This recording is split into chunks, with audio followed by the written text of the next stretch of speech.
Have you ever noticed how strange this is? You can have a stable job, a comfortable home, people who care about you, food in the fridge, a phone full of entertainment, and yet somewhere in the background of your mind, there is still a feeling that something is missing. Not a crisis, not a tragedy, just a quiet dissatisfaction that follows you through the day. You wake up tired, you check your phone, you go through your routine, you handle responsibilities, you solve problems, you make it to the evening, and somehow, despite everything you accomplished, you still feel mentally drained. Most people assume the explanation is simple. They believe they need more money, more success, more freedom, more excitement, more reasons to feel happy. But what if that assumption is exactly what keeps them stuck? What if the problem is not that life has given you too little, but that your brain has slowly forgotten how to appreciate what it already has? This is the paradox. We live in the most stimulating period in human history. Never before have people had such easy access to entertainment, information, comfort, and convenience. At any moment, we can watch a video, read a headline, buy a product, send a message, or distract ourselves from boredom. The modern world has become exceptionally good at delivering pleasure. Yet many people feel less satisfied than ever. Anxiety remains common. Stress feels constant. Attention is fragmented. And happiness often feels frustratingly temporary. Why? Because pleasure and happiness are not the same thing. Pleasure is immediate. Happiness is trained. Pleasure arrives quickly and disappears quickly. Happiness grows quietly through patterns repeated over time. Most people spend years trying to change their circumstances while overlooking something far more powerful: the habits that shape the way their brain experiences reality. Every day your brain is learning. It learns from what you pay attention to. It learns from what you repeat. It learns from what you consume. It learns from how you respond to discomfort. And slowly, almost invisibly, these repeated experiences become your emotional baseline. The human brain is remarkably adaptable. This ability has helped our species survive for thousands of years. But adaptation has a hidden side. Your brain does not automatically adapt toward happiness. It adapts toward whatever you repeatedly expose it to. If your days are filled with distraction, comparison, overstimulation, and inconsistency, your brain learns those patterns. Eventually, restlessness begins to feel normal. Mental fatigue begins to feel normal. Even dissatisfaction begins to feel normal. Not because something is wrong with you, but because your brain has been practicing those states every day. The encouraging part is that the opposite is also true. If repeated patterns can train your brain toward stress, repeated patterns can also train it toward emotional stability. If habits can shape dissatisfaction, habits can also shape happiness. The question is not whether your brain is being trained. It already is. The real question is, what are you teaching it? And to answer that, we need to look closely at the small behaviors most people repeat every day without even noticing. Because the habits that shape your happiness rarely look important in the moment. They simply appear as ordinary parts of modern life. And that is exactly what makes them so powerful. If you want to understand what your brain has been learning, don't look at your goals. Look at your ordinary days. Most of us believe the big moments shape our lives: the promotion, the marriage, the move, the setback, the breakthrough. But the brain pays far more attention to repetition than importance. It is not shaped by what happens once.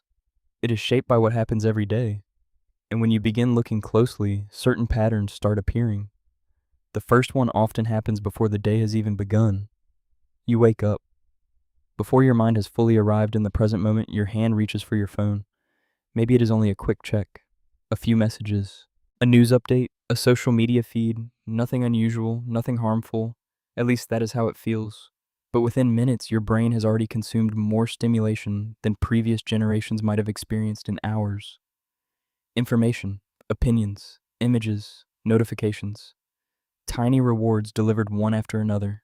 By the time you finally stand up, your attention has already been pulled in 10 different directions. The strange thing is that this behavior rarely feels exhausting in the moment. It feels normal. Yet later in the day, many people find themselves struggling to focus on ordinary tasks. Work feels heavier. Simple responsibilities feel less engaging. The mind keeps searching for something more interesting, something more stimulating. Without realizing it, the brain has begun learning a dangerous lesson. Normal life is not enough. And once that lesson takes root, satisfaction becomes harder to access. Another pattern appears in the way many adults spend their days. Think about a typical weekday. You wake up indoors, drive indoors, work indoors, eat indoors, return indoors. hours pass without direct exposure to the natural world. The rhythm of sunlight, which guided human biology for thousands of years, becomes little more than a background detail. People often describe the result without recognizing the cause. They say they feel disconnected, flat, unmotivated, not unhappy exactly, just not fully alive. They assume something significant must be wrong. Maybe they need a new job, a new city, a different routine. Yet sometimes the problem is much smaller. The brain is waiting for signals it evolved to receive. And when those signals disappear, energy begins to fade in subtle ways. Then there is another pattern that quietly follows people for years. Waiting. Waiting to feel motivated. Waiting to feel ready. Waiting for the perfect time. Many adults carry a long list of things they intend to do. Exercise, learn something new, start a project, improve a relationship, take better care of themselves. But they believe motivation must come first, so they wait. Days become weeks, weeks become months, months become years. What they don't realize is that motivation is often the result of movement, not the cause of it. The brain gains confidence through evidence. Action creates evidence. Waiting rarely does.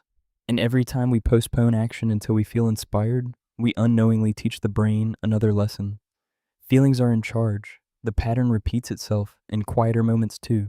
Standing in line, waiting for an elevator, sitting alone at home, driving without music. For many people, even a few seconds of silence feels uncomfortable. The moment emptiness appears, they reach for stimulation. A podcast, a video, a message, anything to fill the space. At first, this seems harmless. After all, what is wrong with being entertained? The issue is not entertainment itself. The issue is that the brain never gets an opportunity to settle. Thoughts remain unprocessed. Emotions remain unexplored. Experiences remain unfinished. Constant input leaves very little room for reflection. Over time, many people become strangers to their own minds. They know what everyone else is saying, but they rarely hear themselves. Another pattern is even more subtle. At the end of the day, imagine asking yourself a simple question. What went well today? Many people struggle to answer, not because nothing good happened, but because the brain naturally pays more attention to problems than progress. A mistake at work stays in memory. An awkward conversation remains vivid. A criticism echoes for days. Meanwhile, dozens of small victories disappear unnoticed. The task completed, the temptation resisted, the promise kept, the kindness offered, the difficult day survived. These moments rarely receive attention.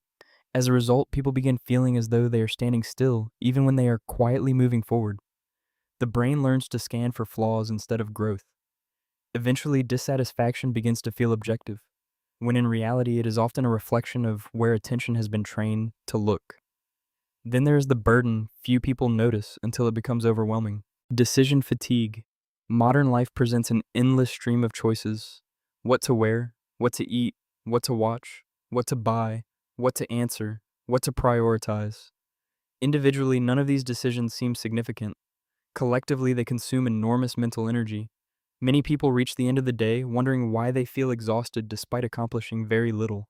The answer is often hidden in the hundreds of tiny choices that quietly drain their cognitive resources. The brain was working all day long, just not always on the things that mattered most. And finally, there's perhaps the most powerful pattern of all, the information we consume. Most people are careful about what they put into their bodies.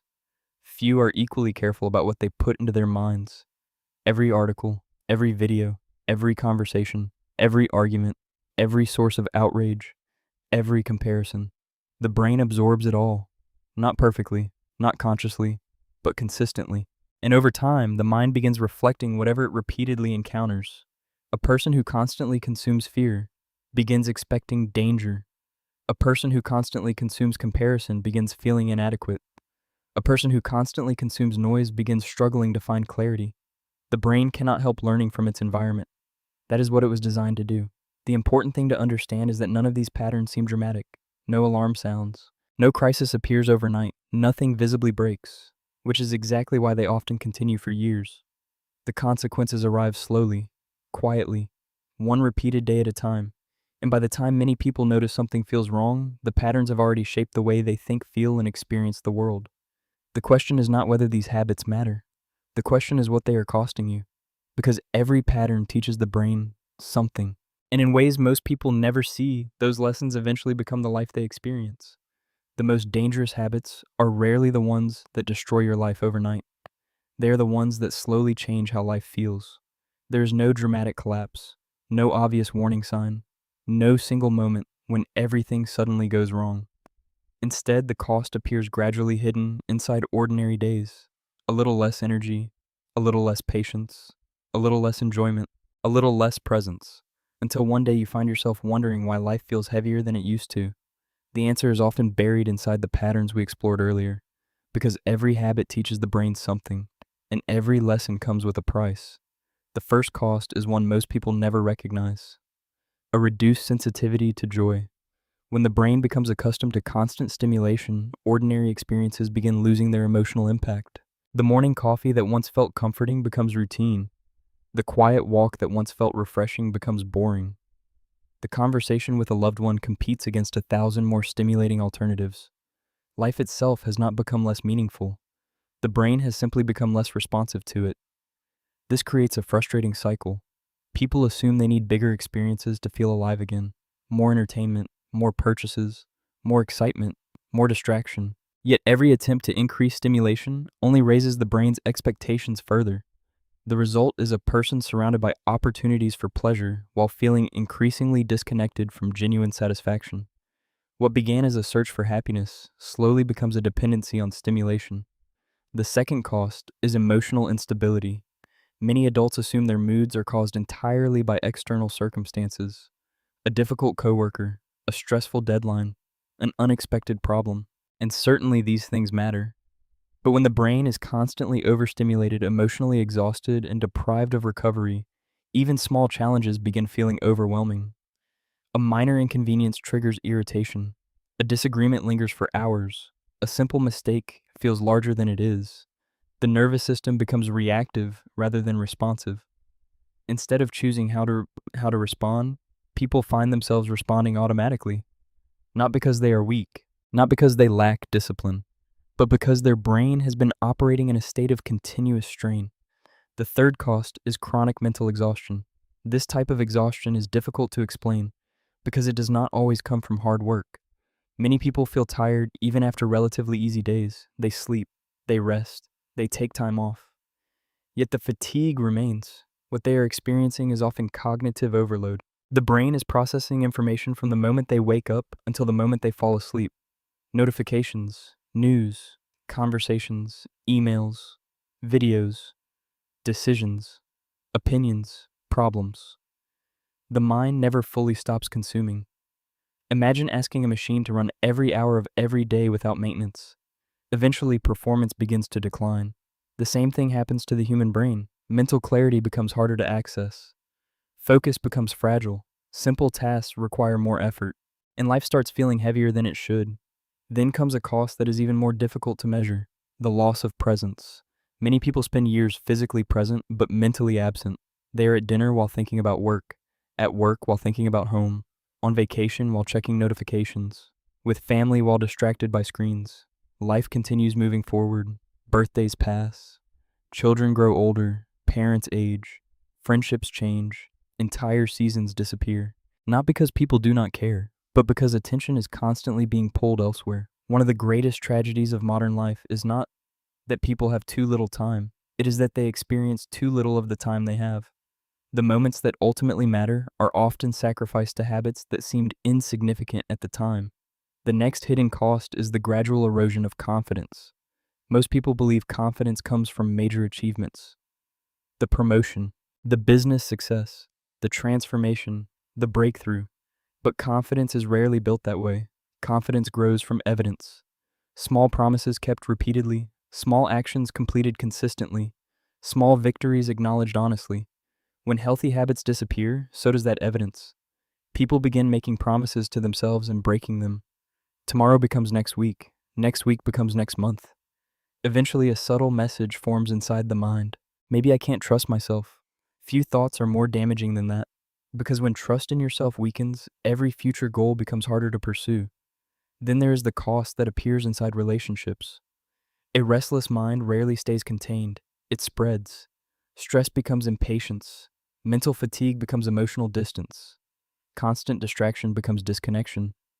Many people believe relationships weaken because of major conflicts. Often they weaken because of something much smaller: attention, a conversation interrupted, a moment missed, a partner speaking while the phone receives more focus, a child sharing excitement while the mind is somewhere else. These moments seem insignificant individually, yet relationships are built from thousands of moments exactly like these. Presence creates connection, distraction slowly dissolves it, and perhaps the most profound cost of all is something few people notice until years later: the gradual shaping of identity. Most people think identity is created through important decisions, but identity is largely created through repeated behavior. What you repeatedly do becomes what you repeatedly believe about yourself. A person who constantly avoids discomfort begins seeing themselves as someone who cannot handle challenges. A person who constantly seeks stimulation begins believing stillness is impossible. A person who repeatedly neglects their well-being begins viewing exhaustion as normal. The brain does not separate habits from identity as clearly as we think. Eventually, the two become intertwined. That is why seemingly small patterns can have such enormous consequences. They are not merely changing behavior, they are changing the person experiencing that behavior. This is the hidden cost. Not the occasional bad day, not the temporary loss of motivation, not the brief moments of stress. The real cost is becoming a version of yourself that was never intentionally chosen, a version shaped by unconscious repetition rather than conscious direction. And the unsettling truth is that this transformation happens quietly, one ordinary day at a time. The good news is that the brain learns through repetition, which means the same mechanism that created these patterns can also create new ones. The same adaptability that slowly moved you away from emotional balance can guide you back toward it. Nothing is fixed, nothing is permanent. The brain remains teachable, even now. But before change becomes possible, something important must happen first. You must stop seeing these patterns as personal failures. Because the problem was never that you lacked willpower. The problem was that your brain was doing exactly what it was designed to do, learning from what it repeatedly experienced. And once you understand that, a different possibility begins to emerge. Not guilt, not self-criticism, not regret, understanding. And from that understanding comes a new way of seeing yourself, your habits, and your future. That is where real change begins. At this point, it is easy to look back at everything we have discussed and feel discouraged. To see the patterns, to recognize the habits, to understand the hidden costs, and then to wonder how much time has already been lost. But that would be missing the most important part of the story, because none of this is evidence that something is wrong with you. In many ways, it is evidence that your brain has been working exactly as it was designed to work. The human brain is a learning machine. It is constantly adapting, constantly adjusting, constantly searching for patterns that help it navigate the world. It does not always distinguish between what helps you and what hurts you. It simply learns from repetition. Give it distraction, and it becomes better at seeking distraction. Give it overstimulation, and it begins expecting overstimulation. Give it stress, and it becomes skilled at anticipating stress. Not because it wants to make you unhappy, but because adaptation is its nature. This is why self-judgment is rarely useful. Many people spend years criticizing themselves. They call themselves lazy, undisciplined, unmotivated, weak. Yet these labels often prevent them from seeing what is actually happening. The issue is not a lack of character. The issue is a pattern of conditioning. And what has been conditioned can be reconditioned. That changes everything. Because the moment you stop seeing yourself as the problem, you become capable of addressing the real problem. The habits, the environment, the patterns, the repeated experiences that quietly shape your emotional life. This shift in perspective may seem small, but it is profound. Instead of asking, why am I like this? You begin asking, what has my brain been practicing? Instead of blaming yourself for struggling to focus, you examine the constant stimulation surrounding you. Instead of criticizing yourself for lacking motivation, you look at the habits that drain your energy before the day has even begun. Instead of believing happiness is something you must chase, you start understanding that happiness is often the natural result of what you repeatedly do. This is the reframe most people never discover. The goal is not to become a completely different person. The goal is to become more intentional about what you repeatedly teach your brain. A few minutes of quiet, a short walk outside, a little less stimulation, a little more movement, a little more awareness, a little more appreciation for small victories. None of these actions appear dramatic. In fact, they may seem too small to matter. But that is precisely how the patterns we discussed earlier were created. Not through one life-changing decision, through thousands of ordinary repetitions. The same principle works in both directions. Small habits created the problem. Small habits can create the solution, and over time, something remarkable begins to happen. The mind becomes quieter. The need for constant stimulation weakens. Ordinary moments become enjoyable again. Focus returns. Emotional reactions lose some of their power. Life itself does not necessarily become easier, but your relationship with life changes, and that changes everything. Perhaps the greatest misunderstanding about happiness is the belief that it waits somewhere in the future, just beyond the next achievement, the next purchase, the next milestone, the next version of yourself. But happiness is rarely found there. More often, it emerges from the way you experience the present, from the quality of your attention, from the habits you repeat, from the environment you create inside your own mind. The paradox we began with now has an answer. The reason so many people struggle to feel satisfied despite having more than ever is not because they need more. It is because their brains have been trained to constantly look beyond what is already here. And once that pattern changes, something shifts. You stop chasing every source of pleasure. You stop waiting for perfect motivation. You stop expecting a future event to finally make you feel complete.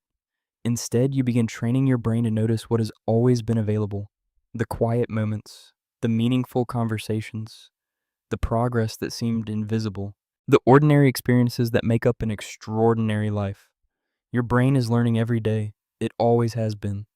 The only question is whether that learning is happening by accident or by intention, because the life you experience tomorrow is being shaped by the habits you practice today. One thought, one choice, one repeated action at a time.